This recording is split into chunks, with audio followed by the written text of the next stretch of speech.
पर वोट दिया, उनका धन्यवाद भी करते हैं, उनको शुक्रिया भी करते हैं। और हम ये मानते हैं कि जम्मू कश्मीर की जनता हमेशा जमहूरियत के हक में थी, लेकिन भाजपा की सरकार ने 10 साल के बाद असेंबली का चुनाव करवाया और 6 साल से तो यहाँ कोई चुनी हुई सरकार डेमोक्रेसी नाम की चीज नहीं थी। आज भी लिमिटेड डेमोक्रेसी होगी, क्योंकि चुनाव की घोषणा से चंद रोज पहले केंद्र में बैठी बीजेपी सरकार ने जनता की चुनी हुई सरकार जो अब बनेगी उससे सारे अधिकार छीन लिए, यहाँ तक के ट्रांसफर के अधिकार भी छीन लिए। डीसी एसपी को भी चीफ मिनिस्टर ट्रांसफर नहीं कर पाएगा। तो समझ नहीं आती कि नुमाइंदे और चीफ मिनिस्टर जो भी बनने वाला हो वो कैसे सरकार चलाएगा और कैसे जनता के मसले हल करेगा, जब उसकी अफसरशाही जो है वो उसकी मानेगी नहीं।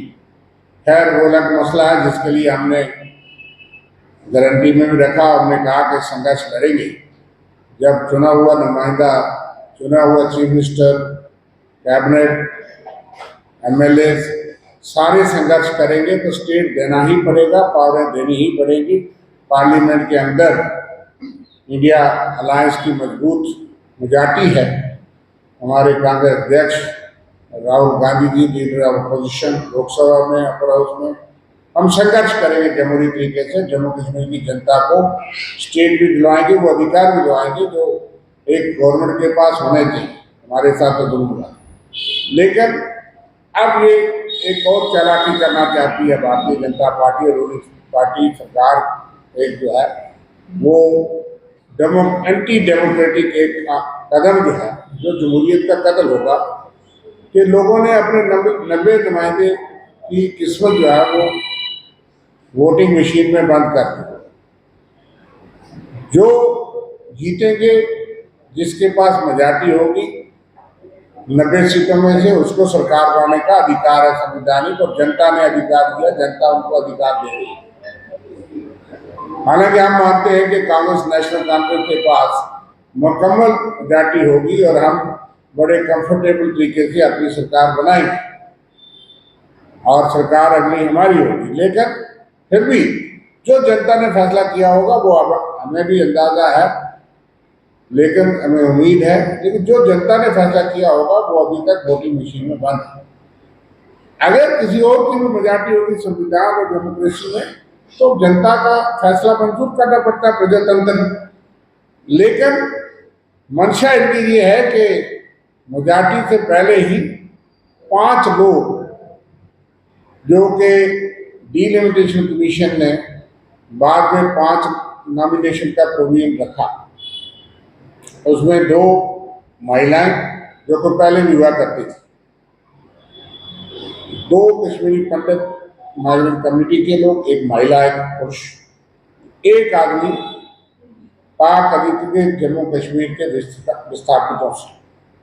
5 लोगों का नॉमिनेशन का प्रावधान जो है वो डिलिमिटेशन कमीशन ने रिकमेंड किया। उसके तहत रीऑर्गेनाइजेशन एक्ट में 2023 में दिसंबर में अमेंडमेंट हुई और उसमें 15 दिसंबर 2023 को ये 5 नॉमिनेशन का प्रावधान रखा गया कि नॉमिनेट किए जाएंगे।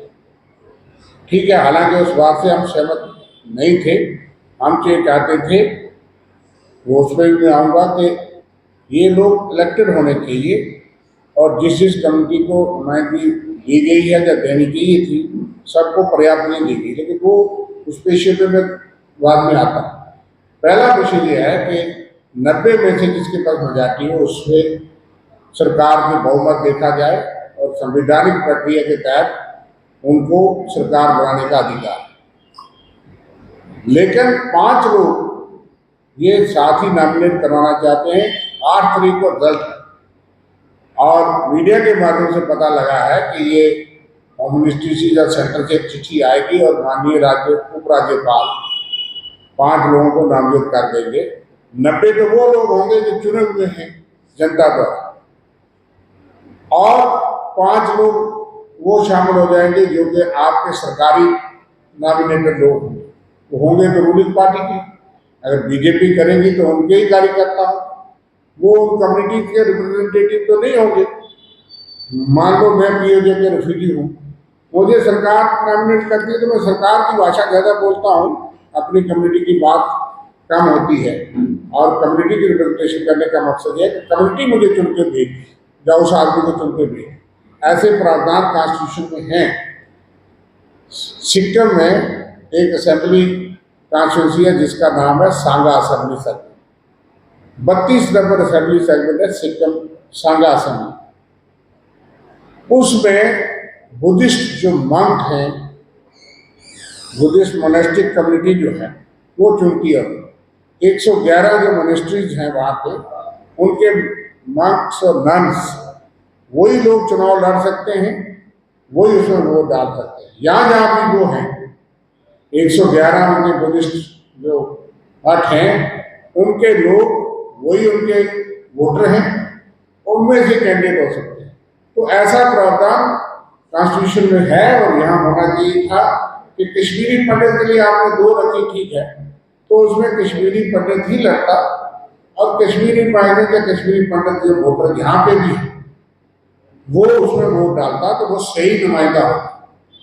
पीओजेके के लिए आपने 1 रखी, तो पीओजेके के विस्थापित जो लोग यहाँ भी हैं वो अपना 1-1 वोट डालते और उन्हीं में से कैंडिडेट होते और जो में से चला जाता वो उनका सही नुमाइंदा होता। तो महिलाओं की रिप्रेजेंटेशन इसलिए रखी है कि इनएडिक्वेट रिप्रेजेंटेशन होगी, वो पहले भी प्रावधान था।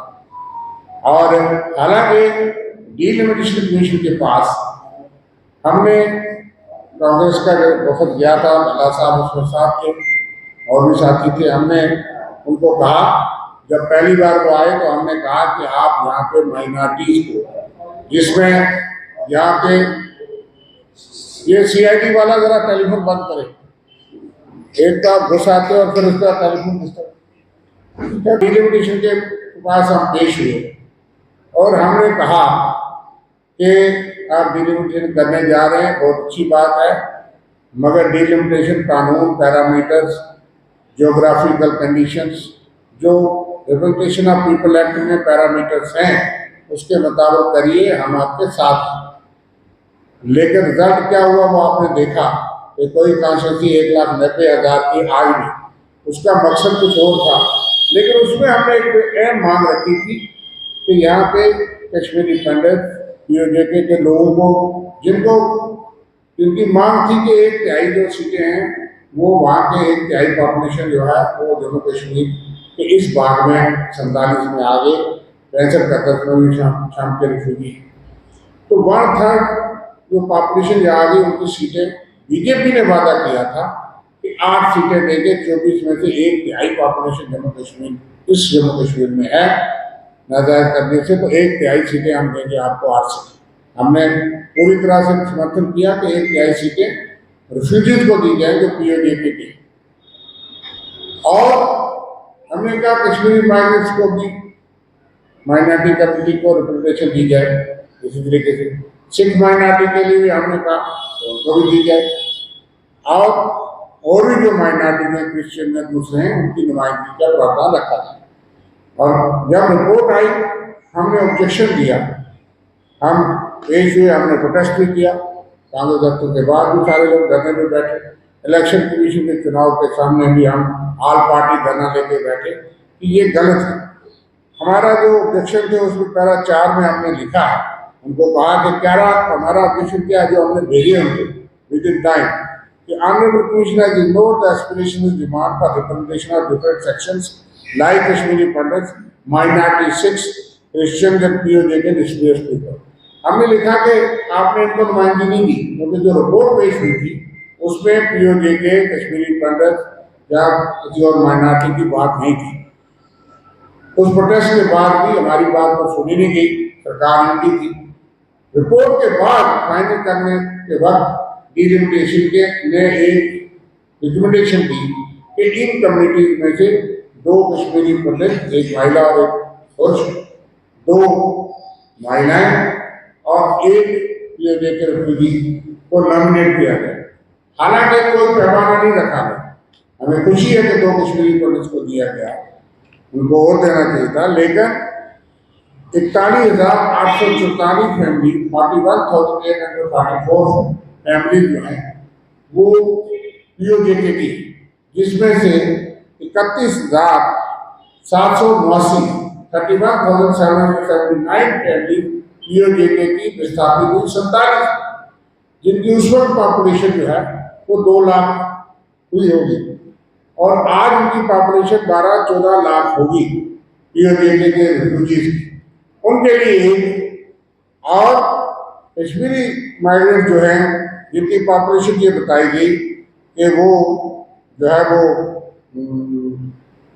46,570 46,570 उनकी पॉपुलेशन जो रजिस्टर्ड है, उनके लिए 2 का रखा गया। तो माकूल हक जो है जितना शेयर बनता था नॉमिनेशन में भी नहीं दिया गया, लेकिन मंशा क्या थी कि ये 5 लोग एलजी साहब नॉमिनेट करेंगे बीजेपी के कहने पे, और फिर वो 5 लोग जो गिनती होगी मेजॉरिटी, मान लीजिए कि किसी के पास 46 8 तारीख को, अभी किसी को पता नहीं, अगर मान लीजिए 46 आती है या 47 आती है और दूसरी तरफ 43 आती है, तो जिसके पास 47 है 90 में से उसके पास 45 से ज्यादा लोग होंगे एमएलए, वो सरकार बना सकते। अगर सरकार बनाने से पहले 5 लोग नॉमिनेट करके तो वो 43 वाले को 5 जोड़ दो तो 48 होगा, तो 47 वाला जिनको जनता ने मैंडेट दिया वो सरकार नहीं बनाएगा, सरकार वो बनाएगा जिसको 43+5 करके 48 कर दिया। क्या ये मैंडेट के साथ धोखा नहीं? क्या ये जमहूरियत के साथ खिलवाड़ नहीं? क्या इस तरह की डेमोक्रेसी गिरती है? इनकी मंशा ये है कि 5 लोग हम नॉमिनेट करेंगे, फिर लेफ्टिनेंट गवर्नर जो है किसी बहुमत पार्टी को दावत दे